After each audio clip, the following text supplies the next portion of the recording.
Terima kasih untuk yang bisa hadir, teman-teman dari BPJS, kemudian P2JK, juga Dinas Kesehatan, dan rumah sakit yang bisa bergabung untuk mengikuti kegiatan ini. Jadi pertama-tama saya ucapkan terima kasih karena teman-teman dari rumah sakit bisa terlibat aktif untuk memberikan pelayanan COVID ini.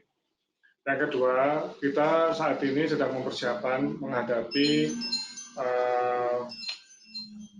kenaikan puncak dari COVID yang diperkirakan pada pertengahan atau akhir Mei, sehingga berbagai kesiapan perlu dilakukan, termasuk juga di dalam hal bagaimana klaim pembiayaan untuk pasien COVID ini bisa dijalankan dengan baik. Mohon maaf, baru bisa memberikan sosialisasi pada siang hari ini. Mudah-mudahan apa yang sudah dilakukan teman-teman di rumah sakit dan juga pasien yang sudah dipulangkan, itu nanti bisa segera untuk diklaimkan pembiayaan yang sudah dikeluarkan.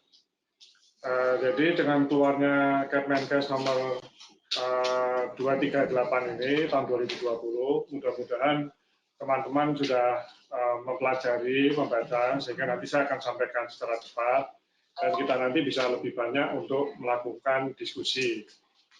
Slide berikutnya. Ini outline yang akan saya sampaikan. Lanjut.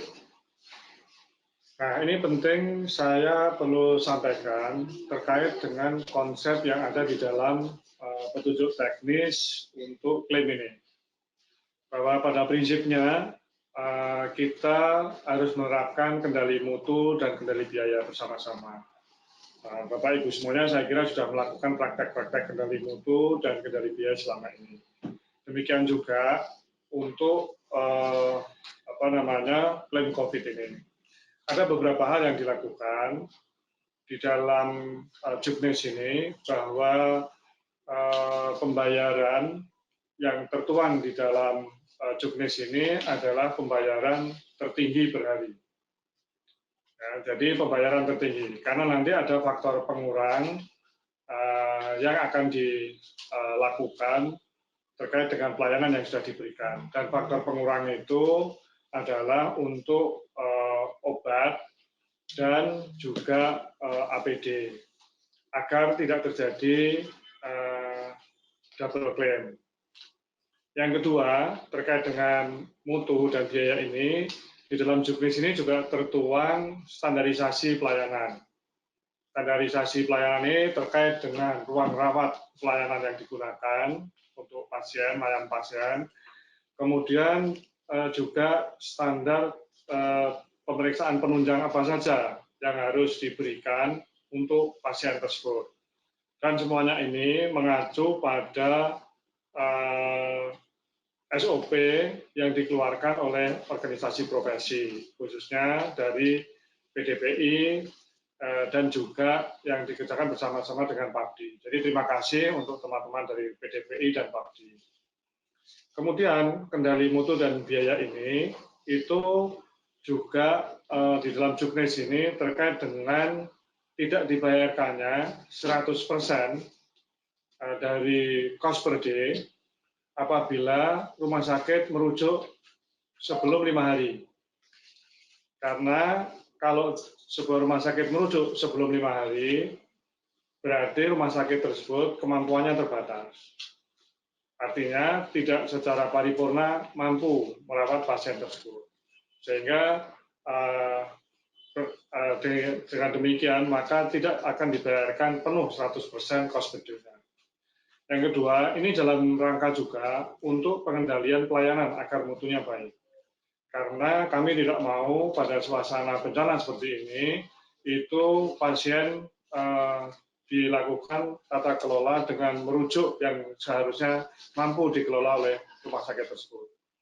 Jadi rumah sakit yang merawat di bawah 5 hari kemudian merujuk, maka tidak mendapatkan penuh 100% cost per day-nya.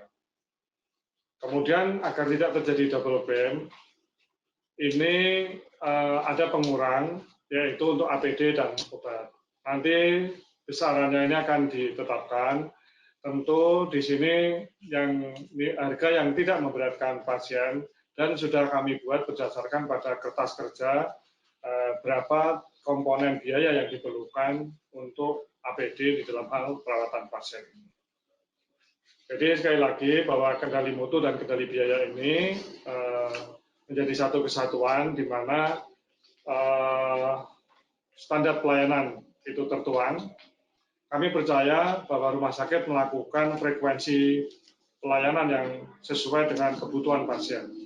Berapa frekuensi untuk eksfototorak, atau juga berapa frekuensi pemeriksaan penunjang laboratorium yang harus dilakukan, dan jenis pemeriksaan laboratorium apa yang diperlukan untuk pelayanan pasien tersebut. Saya yakin Bapak Ibu semuanya dengan sistem pembayaran satu kelompok tarif ini mudah-mudahan juga menerapkan standar mutu yang baik. Kami percaya bahwa rumah sakit menjalankan standar mutu pelayanan yang baik. Kemudian konsep yang berikutnya pada juknis ini adalah bagaimana proses klaim itu dilakukan dengan mudah, juga cepat, tetapi bisa dipertanggungjawabkan. Maka dari itu, dalam suasana seperti ini, pada konsep juknis ini terdapat pembayaran uang muka. Uang muka ini diberikan maksimum 50% pada rumah sakit yang mengajukan klaim, segera setelah syarat-syarat untuk klaim itu dipenuhi. Di sini kami juga uang muka itu akan kami berikan apabila rumah sakit sudah melengkapi dengan baik, dengan lengkap dan benar untuk data di rumah sakit online. Karena data itu kami akan gunakan untuk juga membantu proses validasi dan verifikasi. Juga untuk kepentingan-kepentingan perencanaan dan lain-lain. Maka apabila rumah sakit ingin proses klaimnya segera dilakukan dan ada uang muka, maka juga harus tertib untuk melengkapi data, termasuk mengisi dengan lengkap dan benar data di rumah sakit online yang suratnya sudah kami sampaikan pada edaran pada hari Kamis yang lalu. Kemudian yang berikutnya adalah lama verifikasi itu selama 7 hari dan proses pembayaran berikutnya akan dilakukan dalam 3 hari setelah itu. Perlu kami sampaikan bahwa awalnya kita mengenal rumah sakit rujukan, rumah sakit jejaring rujukan, dan bukan rumah sakit rujukan untuk COVID. Tetapi saat ini bahwa semua rumah sakit pada prinsipnya bisa memberikan pelayanan. Sejauh rumah sakit itu mampu, kemudian punya komitmen untuk memberikan layanan perawatan COVID, dipersilahkan. Tapi dengan prinsip-prinsip kendali mutu dan kendali biaya. Ya. Jadi semua rumah sakit boleh, silakan. Tidak ada perbedaan di dalam proses klaim dan besaran klaim untuk semua rumah sakit. Selama rumah sakit menjalankan kaidah-kaidah seperti yang ada di dalam juknis. Kemudian jenis dan kriteria pelayanan juga terdapat di dalam juknis. Berapa dan bagaimana terkait dengan rawat jalan, rawat inap, kemudian ODP, PDP, pasien konfirmasi, sampai dengan pembiayaan pemulasaran jenazah dan pembiayaan mobil jenazah dari rumah sakit sampai ke makam yang diperlukan. Dan pada konsep juknis ini kita berlakukan satu kelompok tarif. Jadi sama untuk semua rumah sakit sesuai dengan layanan yang diberikan. Ini adalah konsep yang ada di dalam juknis klaim ini. Lanjut. Nah, ini nanti Bapak Ibu semuanya perlu mencermati kriteria pasiennya, bahwa pasien yang dirawat adalah sebetulnya pasien ODP ya, atau PDP kelompok berat sebetulnya, ya, dan juga atau konfirmasi. Karena untuk yang ringan dan sedang itu dilakukan perawatan harusnya di rumah sakit darurat atau kalau di DKI dan sekitarnya di Wisma Atlet. Kemudian berlaku untuk semua orang yang pada berada di Indonesia, baik warga negara Indonesia dan bisa juga warga negara asing. Semuanya apabila dirawat sesuai dengan kriteria akan dibiayai oleh negara. Kemudian pelayanan apa saja yang dibiayai, ini semuanya mulai dari administrasi, kemudian jasa, kemudian pemakaian bahan habis pakai, dan seterusnya, sampai pada pemulasaran jenazah dan penggunaan mobil jenazah sampai ke makam. Lanjut. Nah, ini standar pelayanannya. Ini juga harus diterapkan. Kami percaya teman-teman di rumah sakit melakukan dan menjalankan ini dengan baik, meliputi standar-standar yang ada di tindakan, ruangan tindakan, kemudian laboratorium, radiologi, kemudian alat pelindung diri yang digunakan, dan seterusnya, termasuk pemeriksaan yang lain. Lanjut. Nah, ini nanti bisa dilihat standar pelayanan yang harus diberikan apa saja, ya. Kemudian juga pemeriksaan penunjang yang harus dilakukan apa saja, dan obat yang harus diberikan apa saja. Nanti bisa dilihat pada juknis ini lebih rinci. Lanjut. Ini demikian juga ini pemeriksaan laboratorium yang harus dilakukan. Lanjut. Kemudian metode pembayaran itu menggunakan tarif inasibijis dengan penambahan pembayaran cost per day. Tetapi memang pada prinsipnya jangan sampai ada double claim, double bayar. Ya, jadi karena kalau penuh digunakan untuk inasibijis bersama-sama ini, bersama-sama cost per day akan terjadi double bayar. Karena di dalam inasibijis juga sebetulnya sudah termasuk ada biaya administrasi, biaya akomodasi, kemudian biaya jasa, dan sebagainya. Maka dari itu jangan sampai di sini ada biaya double. Termasuk dalam perhitungan cost per day, itu juga sudah dihitung mulai biaya administrasi, biaya jasa, termasuk jasa dokter, kemudian biaya akomodasi, biaya obat, biaya alat medik habis pakai, dan lain sebagainya. Yang cost per day ini adalah di luar biaya untuk pemulasaran jenazah. Ya, pemulasaran jenazah itu dikeluarkan dari paket per hari dan di luar paket inasibijisnya. Lanjut. Ini kita juga memperhatikan yang rekomendasi yang diberikan oleh Menteri Keuangan.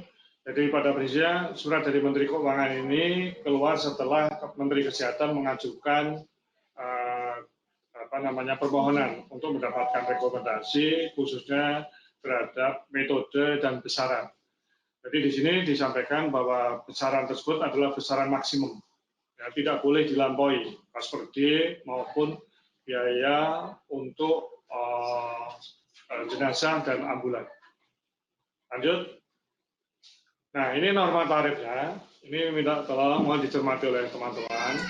Saya yakin Bapak Ibu semuanya juga sudah mencermati pada juknis yang ada. Perhitungan tarif inasibijisnya ini menggunakan norma A plus N kali B dikurangi A dikurangi C. A adalah tarif inasibijis, kemudian N adalah jumlah lama hari rawatnya, kemudian B adalah cost per day-nya, kemudian C adalah pengurang, yaitu untuk APD dan obat-obatan dari bantuan. Karena itu juga dibeli dari APBN, kemudian ini juga pembayaran dari APBN, maka itu nanti menjadi pengurang, agar tidak terjadi double bayar. Di sini juga teman-teman melihat A dikurangi A. Itu memang supaya tidak terjadi double bayar, karena kita menggunakan inasibijis, tetapi juga disertai dengan cost per day. Maka pada prinsipnya cost per day ini sudah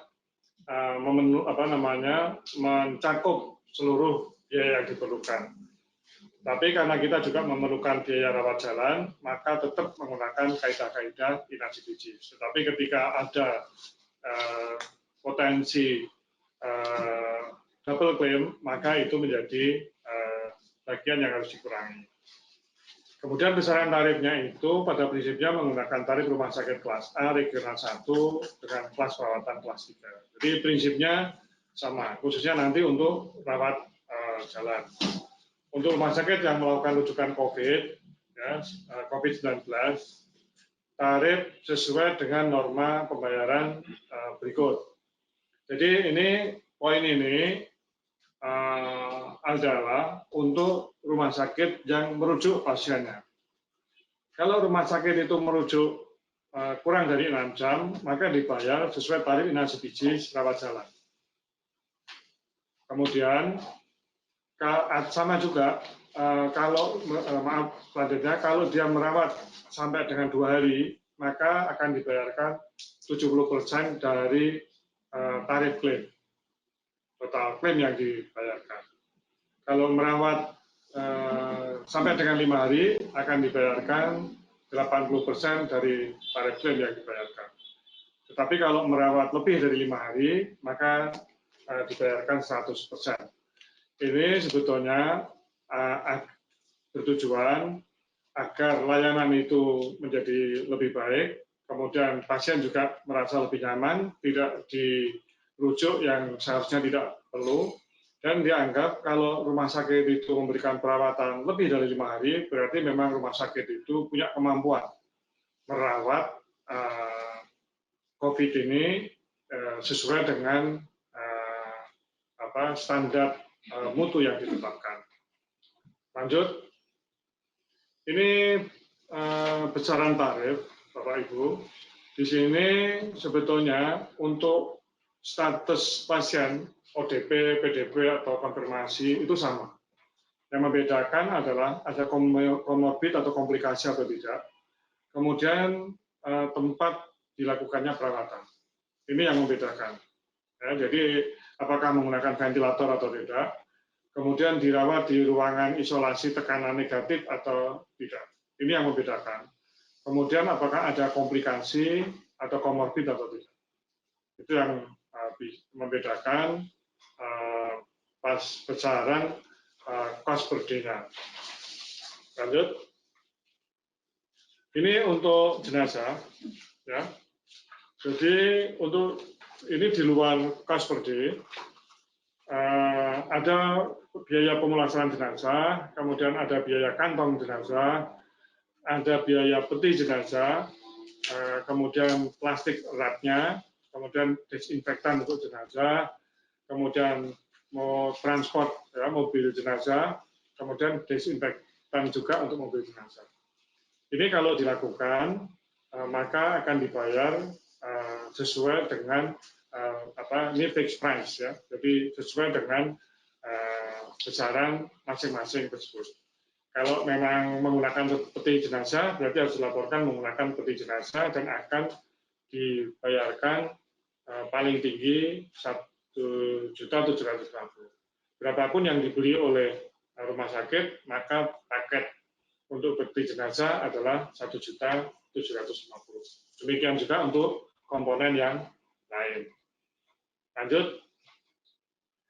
Nah, untuk pengurang itu nanti akan digunakan pengurang dari APD yang diberikan. Karena ini menggunakan uang negara dari bantuan yang dikeluarkan oleh APBN, baik dari PNBP maupun dari Parmakes ya, Kementerian Kesehatan. Maka akan menjadi pengurang. Pengurangnya nanti akan dilakukan selama periode masa tersebut agar mudah ya selama periode waktu tertentu. Kemudian klaim yang dibayarkan ke rumah sakit berapa, maka akan dikurangi dengan APD yang sudah diterimakan. Nanti akan dilakukan standarisasi untuk APD dan mudah-mudahan tidak memberatkan rumah sakit sehingga pengurangnya juga tidak terlalu besar dan rumah sakit tetap menggunakan bisa memanfaatkan dana ini untuk memperbaiki mutu layanannya. Tetapi pada prinsipnya adalah tidak terjadi double claim. Lanjut. Ini norma pengkodingan. Jadi saya kira secara teknis teman-teman di rumah sakit sudah mempelajari sesuai dengan kaidah coding yang ada pada juknis ini. Lanjut. Kemudian ini prosesnya, alurnya ya. Jadi nanti teman-teman semuanya menggunakan elektronik untuk klaim, tidak ada berkas hard copy yang perlu dikirim. Semuanya dilakukan secara elektronik dan mudah-mudahan pagi tadi atau semalam sudah diterima untuk petunjuk maupun aplikasi yang akan digunakan. Jadi ketika rumah sakit mengajukan klaim secara kolektif untuk masa 2 minggu atau yang kemarin boleh saja dilakukan akumulasi, itu ditujukan ke Yankes, kemudian ditembuskan ke Dinas Kesehatan Kabupaten Kota dan ke BPJS. Ya, kemudian nanti proses verifikasi akan dilakukan simultan oleh BPJS. Ya, kemudian dari sana nanti dalam 7 hari akan ada berita acara hasil verifikasi dari BPJS ke Yankes. Tetapi ini punya saya tambahkan, pada waktu rumah sakit itu mengajukan klaim, maka di Yankes sendiri terjadi proses untuk melakukan verifikasi awal, paling tidak melihat dari data total klaim yang diperlukan dan melihat rumah sakit online apakah rumah sakit sudah mengisi atau belum. Sehingga sambil menunggu proses verifikasi selesai, Yankes akan memberikan uang muka maksimum 50%. Ya, maksimum 50%. Sekali lagi tergantung dari kelengkapan berkas yang besaran klaimnya dan juga pengisian pada data RS online.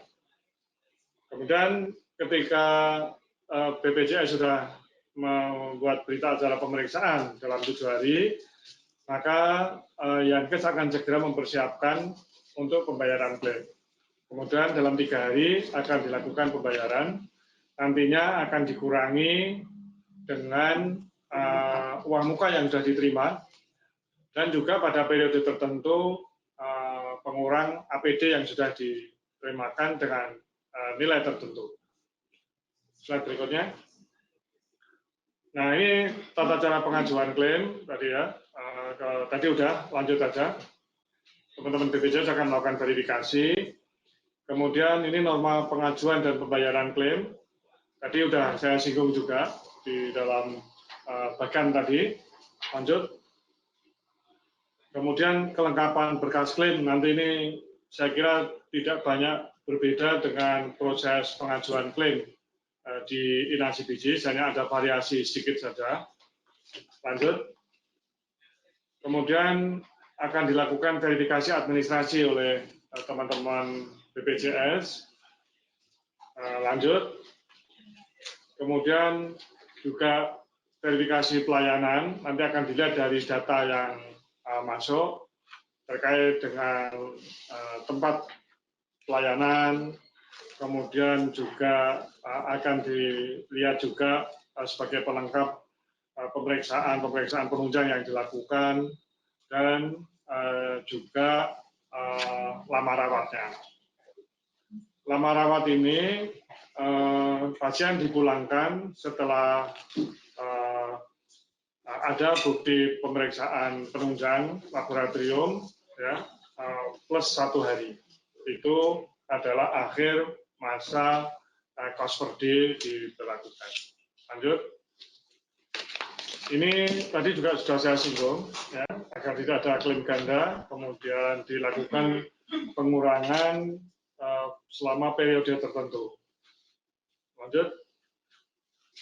Nah, tadi juga sudah saya singgung, ada uang muka, ya, sesegera setelah rumah sakit mengajukan klaim ke Yankes, kemudian juga harus mengisi dengan lengkap dan benar data rumah sakit online-nya. Kemudian perlu kami sampaikan masa kadaluarsa klaim. Ini 3 bulan setelah status pandemi atau wabah dicabut. Dan dimulai dari 28 Januari. Ya. Klaim bisa diajukan setelah pasien dirawat 28 Januari 2020 dan berakhir 3 bulan setelah status pandemi atau wabah dicabut pemerintah. APIP ya, Kementerian Kesehatan, BNPB dan Dinas Kesehatan serta BPKP akan melakukan pembinaan dan pengawasan. Sumber pembiayaan dari Badan Nasional Penanggulangan Bencana dan atau sumber lainnya yang sesuai dengan peraturan perundang-undangan. Jadi sebetulnya ini adalah BNPB. Nah ini mungkin perlu kami sampaikan. Saya yakin akan terjadi diskusi di sini nanti bahwa bisa saja pasien itu masuk rumah sakit adalah bukan COVID, kemudian jadi COVID. Bisa saja masuk rumah sakit itu adalah COVID, kemudian terjadi komplikasi atau ada komorbid yang masih bermasalah, dan bisa saja sebuah koinsiden COVID dengan penyakit lain. Ya. Ini kalau masuk rumah sakit bukan COVID, menjadi COVID, maka klaim COVID itu, ya, cost per day-nya dihitung sejak ditetapkan sebagai ODP, PDP, atau confirm. Ya. Jadi bisa saja kan pasien itu masuk adalah pasien umum atau pasien JKN. Kemudian setelah beberapa hari ternyata ada tanda dan gejala COVID. Kemudian DPJP menetapkan bahwa ini COVID. Maka mulai sejak itu klaim cost per day-nya diberlakukan. Tapi bisa juga yang kedua masuk rumah sakit itu COVID. Kemudian ada komorbid atau juga komplikasi. Kemudian pada waktu proses perjalanan penyakitnya itu hasil laboratoriumnya negatif 2 kali. Artinya sudah ditetapkan oleh DPJP bahwa COVID-nya sudah sembuh. Tetapi ternyata dalam perjalanannya ada komplikasi atau komorbid yang tidak memungkinkan pasien itu pulang. Maka klaim COVID cost per day-nya berhenti sejak hasil laboratorium selesai dan ditetapkan oleh DPJP bahwa itu negatif dan sembuh untuk COVID-nya ditambah 1 hari. Berikutnya adalah untuk komplikasi dan komorbidnya dibiayai oleh JKN. Mohon maaf untuk yang koinsiden itu belum tertuang di dalam juknis ini. Dan kalau ada kasus-kasus yang sifatnya koinsiden, prinsipnya jangan sampai pelayanan itu tidak dilakukan. Minta tolong untuk rumah sakit tetap dilakukan, nanti tetap diklaimkan, nanti ini kami akan sedang berproses untuk ada revisi dari juknis untuk ditambahkan kasus yang terkait kasus koinsiden. Misalnya saja ada OTG, orang tanpa gejala, yang dia melakukan melakukan isolasi mandiri di rumah karena OTG, ya, tidak ada gejala, tanda, dan dia mampu mandiri, kemudian melakukan isolasi mandiri di rumah. Ternyata mengalami hal lain, cedera karena di rumah terjadi sesuatu cedera, padahal dia adalah positif. Nah ini koinsiden kami sebut. Nah ini belum diatur di sini. Tetapi kami bersepakat dengan BPJS semalam bahwa kasus ini harus tetap dilayani. Nantinya yang penting tidak merugikan rumah sakit. Pada usulan awal yang kami bahas dengan BPJS, ya, bahwa kasus untuk kasus non-COVID-nya itu harus dilayani dan nanti akan mendapatkan, ini baru awal ya, akan mendapatkan pembayaran sesuai dengan tarif inasi bijis yang berlaku. Kemudian akan ditambahkan biaya-biaya APD maupun biaya obat-obat COVID sesuai dengan standar.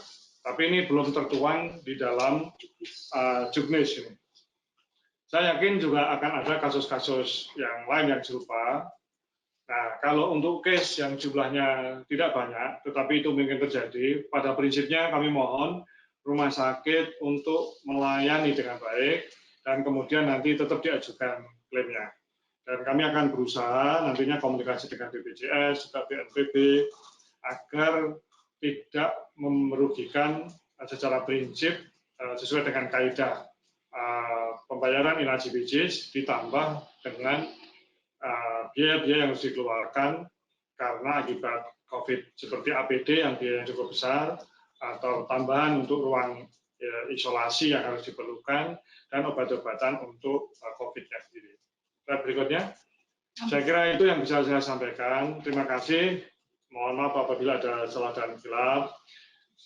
Barangkali ada nanti klarifikasi atau komentar atau pertanyaan yang diajukan oleh Bapak Ibu atau teman-teman semuanya. Di sini juga hadir dari BPJS, juga dari P2JK, teman-teman P2JK, yang nanti akan kalau ada pertanyaan yang lebih detail terkait dengan verifikasi atau juga entry data terkait dengan elektronik iklim, nanti ada teman-teman dari P2JK yang akan membantu. Terima kasih.